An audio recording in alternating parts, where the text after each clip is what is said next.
Okay,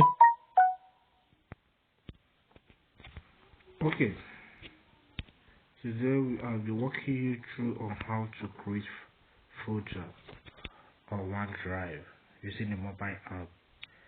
Tap on the OneDrive and for it to open, okay, you already on your file style. So tap on the plus icon at the top right, okay? Then select create folder. Give the folder name, okay? I can give it the name of my choice, sample anything or sample 2. Tap on the OK button. Okay, the folder is being created.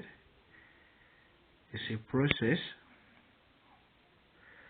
With this, you have created the folder, and the folder automatically opens on its own, as you can see.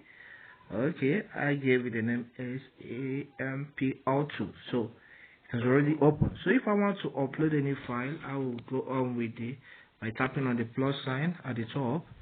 Then select the file I want to upload from my mobile phone, and I am good to go. Thank you.